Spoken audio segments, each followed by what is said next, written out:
They promised it would be over by Christmas.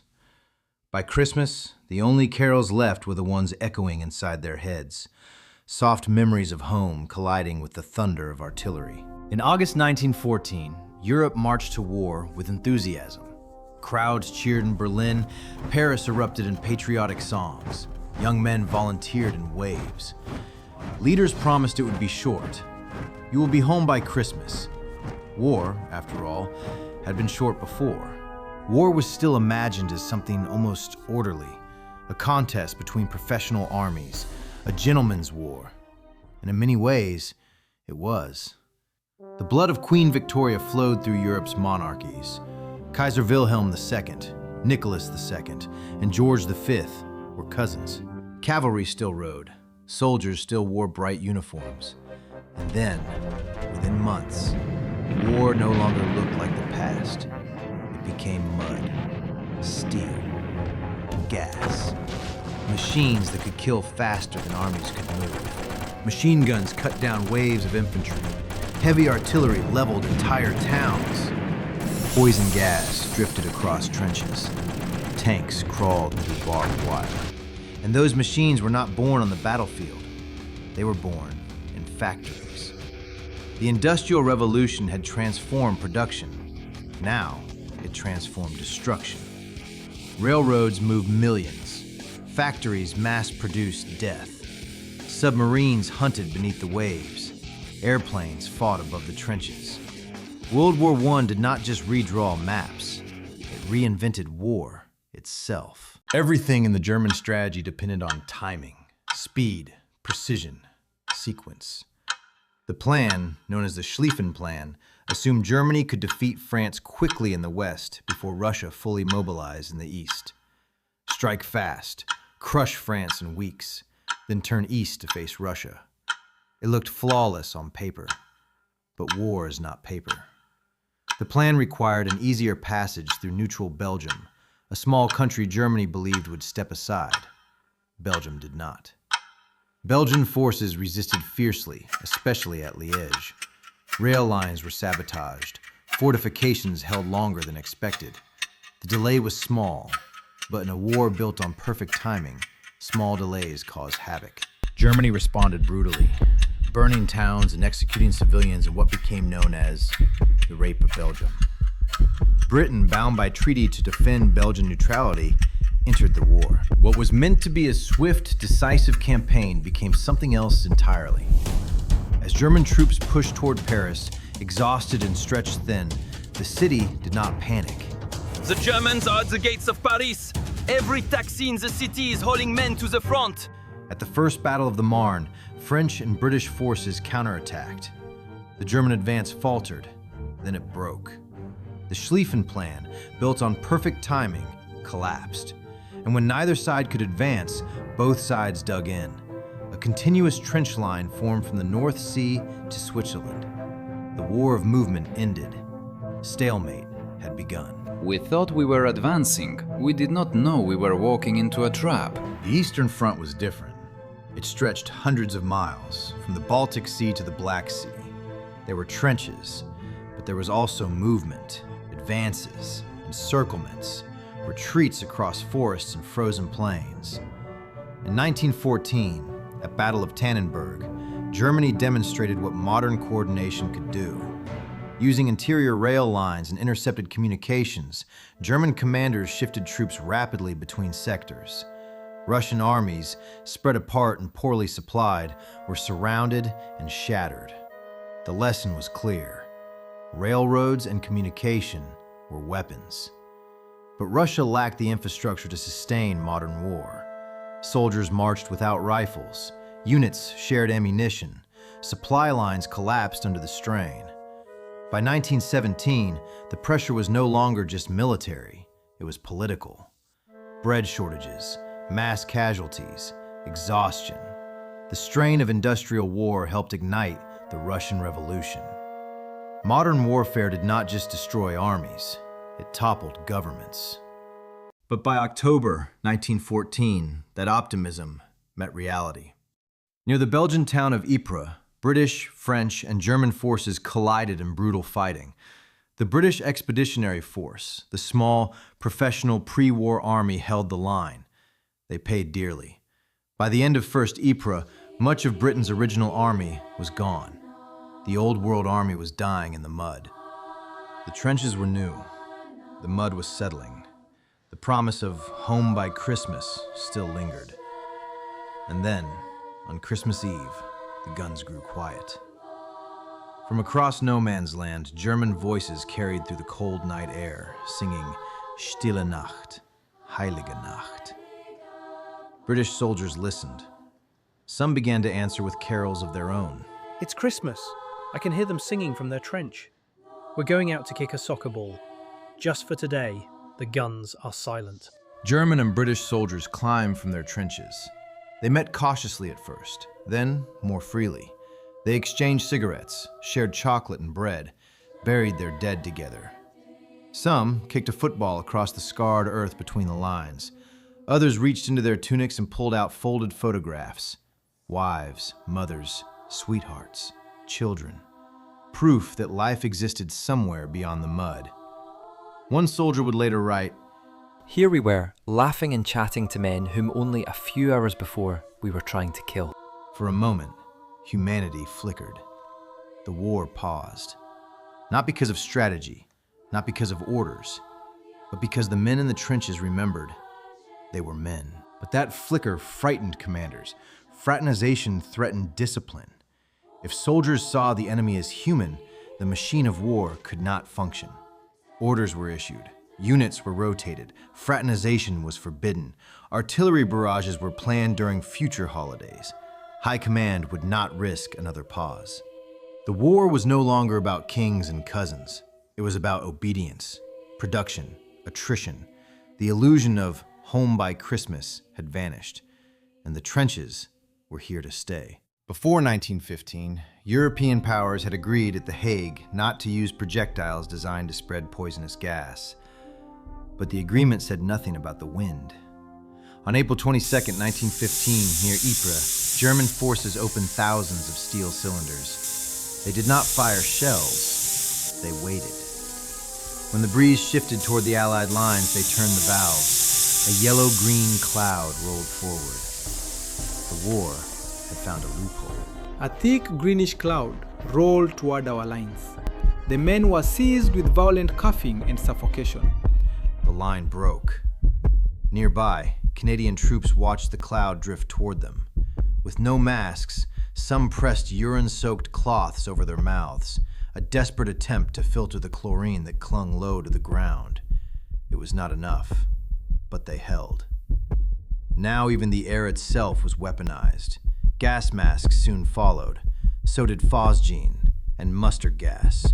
Industrial chemistry had entered the battlefield. The war had crossed another threshold. By 1915, the Western Front had frozen into trenches. Weeks of bombardment produced gains measured in yards. So Britain searched for another way.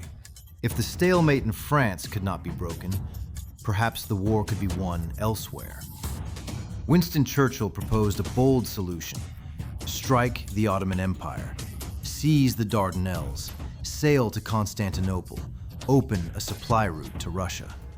On a map, it looked elegant. Modern war was not elegant. Naval bombardment failed to silence Ottoman defenses, so troops were sent ashore.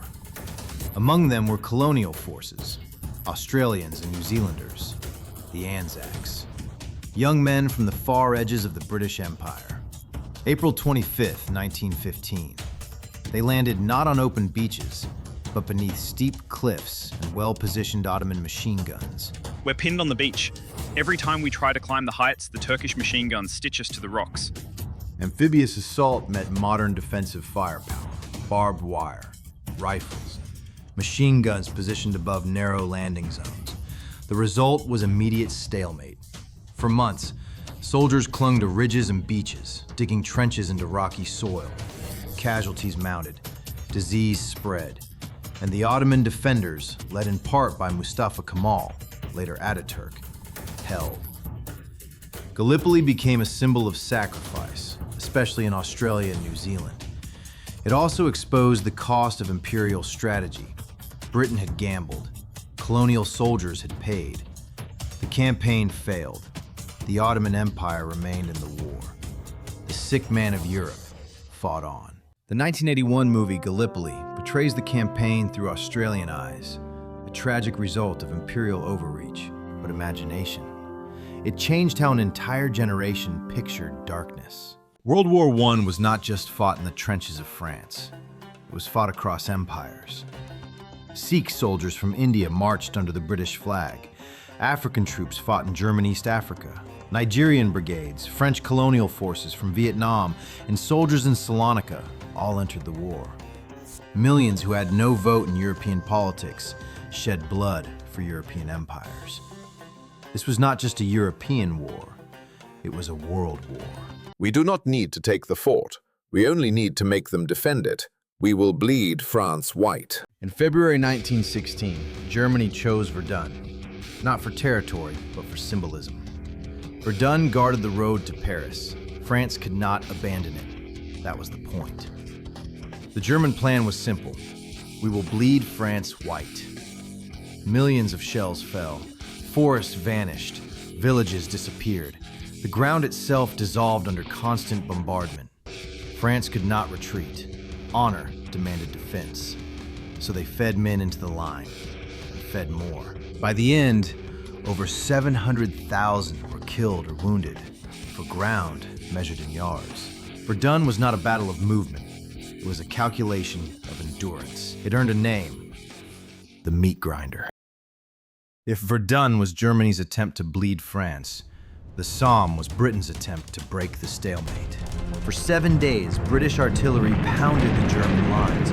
Commanders believed nothing could survive. On July 1st, 1916, the whistles blew. Thousands of British soldiers climbed from their trenches and walked forward in straight lines. The machine guns were waiting. Nearly 20,000 were killed on the first day, the bloodiest day in British military history. The artillery had not destroyed the defenses. It had warned them. The Somme dragged on for months. Gains were measured in yards. But something new appeared on the battlefield. Look at those metal beasts crawling through the mud. They call them tanks. Will they get us across no man's land?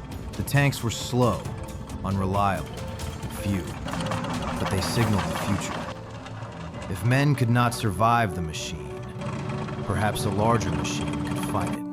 Industrial war did more than scar the earth. It scarred memory. Among the British officers at the Somme was J.R.R. Tolkien. He served as a signals officer in the trenches. He watched members of his childhood literary society die in the mud. Years later, reflecting on the war, Tolkien wrote, By 1918, all but one of my close friends were dead. The Somme was not cavalry charges or shining banners. It was blasted earth, mud swallowing the fallen, a sky filled with artillery thunder. Tolkien rarely spoke directly about the war in his fiction, but in The Lord of the Rings, readers walk through the dead marshes, a haunted landscape of waterlogged corpses and shattered ground. Small, ordinary figures carry unbearable burdens across a world darkened by overwhelming power. The parallels are difficult to ignore. Industrial slaughter reshaped not only borders, but imagination. And nowhere did that destruction become more literal than in Flanders. By 1917, the ground around Ypres had already been fought over for 3 years. Drainage canals were shattered. Fields were cratered by millions of shells. The earth itself had been pulverized. Before the infantry advanced, British artillery began another massive bombardment. Weeks of shelling, millions of rounds. Each explosion churned the soil further. Each crater destroyed more of the fragile drainage system beneath Flanders' lowlands. Then the rain came, heavy, relentless. Water pooled in shell holes. Trenches collapsed. The earth lost all structure. The battlefield did not just become muddy, it dissolved. War correspondent Captain Philip Gibbs described what followed. The shells have churned the ground into a morass. Men sank into it and were swallowed. Another soldier wrote, If you stepped off the duckboards, you went in up to your waist, and sometimes you never came out. Duckboards, narrow wooden planks, were the only safe path forward. Step off them and a man could drown in the mud before help reached him. Men vanished. Horses vanished. Guns sank where they stood. Passchendaele was not simply a battle. It was environmental collapse. Artillery had shattered the drainage systems. Rain finished the work. The earth dissolved into a gray sea of mud. Still, commanders ordered advances measured in yards. Hundreds of thousands became casualties for ground that barely existed anymore. When the United States entered the war in 1917, it entered late, but it entered determined. President Woodrow Wilson appointed General John J. Pershing to command the American Expeditionary Force. Pershing was not a trench officer. He had fought in Cuba, in the Philippines, on the Mexican border. He believed in movement, in discipline, in offensive action. When he toured the Western Front, he saw something he did not like. Exhausted divisions, fragmented units, men fed into battle as replacements, absorbed into British and French ranks to fill gaps. He believed that approach drained identity and morale, and he believed trench stagnation had dulled the offensive spirit. So when Allied commanders suggested using American troops as reinforcements, Pershing refused. I will not have my men used as replacements for your depleted ranks. The American Expeditionary Force will fight as one, under one flag. But General, your men are green. They don't know the trenches. They know how to move. In the Meuse-Argonne, we are going to break their line. Pershing insisted on building an independent American army. He retrained his forces in open warfare, maneuver, coordination, aggression. By 1918, that force was ready. During the Meuse-Argonne offensive, American troops participated in large-scale combined arms operations. Infantry, artillery, tanks, and aircraft coordinated together. The offensive helped break the German defensive system, including the Hindenburg Line. But it was not only tactics, it was scale. Fresh American manpower, fresh American industry. Germany could not match both at once. The balance shifted. The machine had run out of fuel. The guns would fall silent in 1918, but the echoes would not. Politicians promised peace. Many believed the horror had been so great it could never happen again. It was called the War to End All Wars, but the anger lingered. The humiliation lingered. The economic wreckage lingered. We divide the catastrophe into two parts: World War I, World War II. Some historians argue it was not two separate wars, but one long war with a 20-year ceasefire.